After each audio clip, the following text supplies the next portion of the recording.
Supermarket chains have made it so easy for us to be disconnected with the food we eat, offering produce all year round that should be seasonal and teaching people that cheap, accessible packaged food is a more desirable option than maintaining a healthy diet. With 1 in 5 kids not knowing where their food comes from, this poses a very big problem for the next generations of children. Emma and Tom Lane, the owners of the farm in Byron Bay, have a different vision for the future, to help inspire people to learn more about where their food comes from.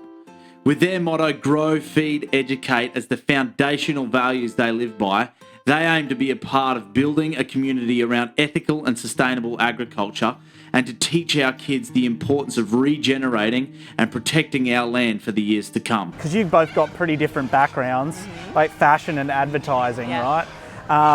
What was, I guess, the inspiration to get to the point where you were like, let's start the farm and bring it to where it is today?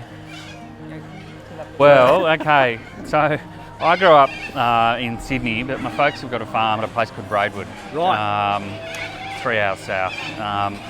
And so every school holidays I'd be going down there and spending time on the family farm. Then having 4 kids, it was like one thing that I was yearning, or we both were, was to get our kids exposed back into nature. And just, you know, knowing the benefits it had for me growing up, and Emma growing up in England, getting the kids on the land was important. So we bought a little farm, about 30 acres, a place called Federal up in the hill, just up here. Yep. And we were there every minute we could. And so we set about then, having about 30 acres, how can we grow as much food as we can to feed our family? So we set about having pigs, we did beef, we had sheep, and then we got into the whole horticulture side. So we set about growing our own veggies. And the kids at that stage were, Lulu was only born and Matilda was 3 and the other 2 were a little older. And one day Matilda went missing on the farm and we couldn't find Matilda anywhere. So we thought, God, she's been bitten by a snake or she drowned in a dam or, you know, kicked by a bull, and we're panic mode, absolutely. So we went running around the farm, couldn't find her anywhere until we went to the veggie garden. And there she is with a t-shirt stretched out and it was full of the string beans, and they're the beans that she'd planted and she's just eating them like chips. So we just looked at each other and said, geez, if we can do this for our kids, let's do it on a bigger scale. And that's where the idea of the farm started. And seeing that basically when you involve the kids in something, then they get behind it.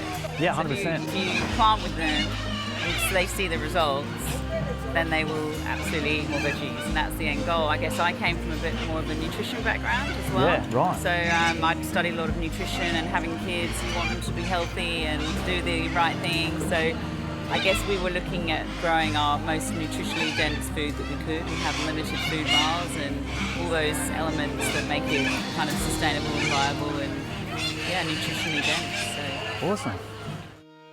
So in terms of the farmers, we also try and kind of act as like an incubator business in terms of providing them with the plots,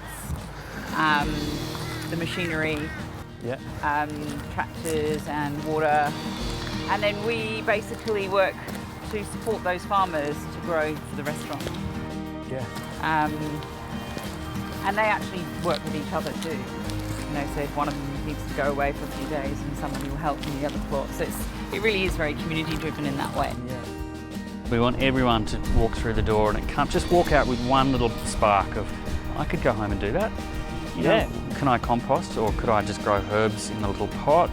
Can I turn the light switches off? You know, any little thing. If every person did one thing, we've changed the world. Yeah. And we just got to start.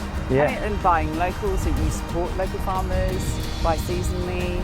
You know, well, there's some little elements that you can actually do to help that sustainability path for the future. Yeah, right.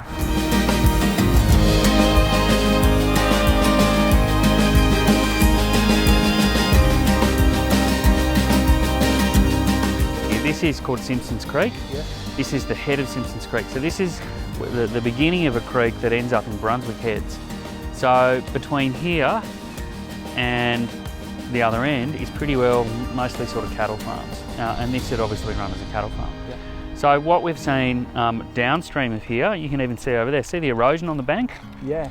Okay, so all the way down the stream, because all the trees have been removed, we're getting a lot of erosion. There's no native habitat left.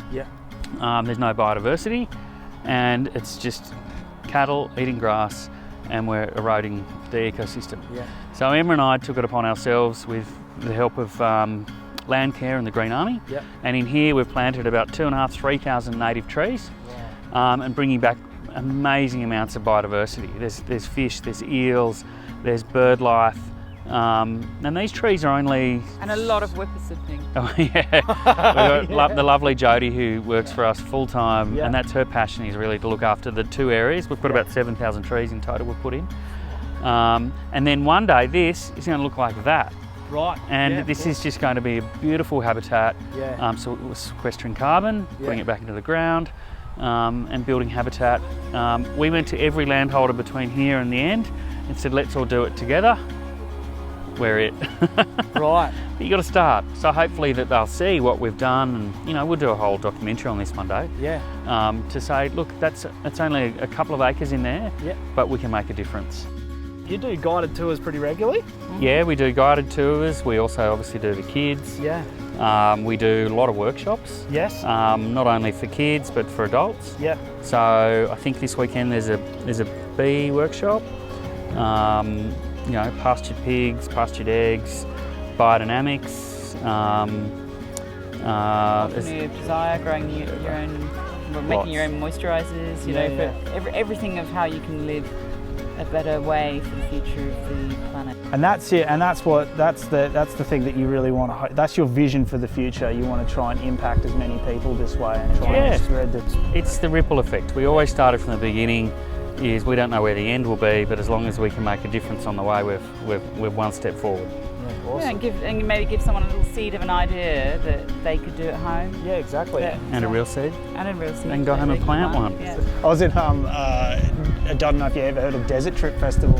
It was a festival at Coachella, the Coachella site, and it was Neil Young and Paul McCartney, and it was just only 6 of these monster groups, and over 3 days. And Neil Young, because he's got an organic farm in Hawaii, I think, and he and threw seeds out to everybody, because he's like, apparently it's law there that you can't take organic seeds across the border. He's like throwing seeds out. Awesome. Yeah, exactly. Take the seed. Awesome. And I really appreciate you guys coming out, showing us around the farm and giving us a really in-depth journey into your story, and we really appreciate it. Oh, well, thank you. Cheers. Awesome. Yeah. Thanks, mate. Appreciate it. Thank you. Well done. Awesome. Yeah. Keep up the good work. Yeah, thank you. Cool. Well, I think we're going to have some lunch here. Go for it. I'm thinking some lunch.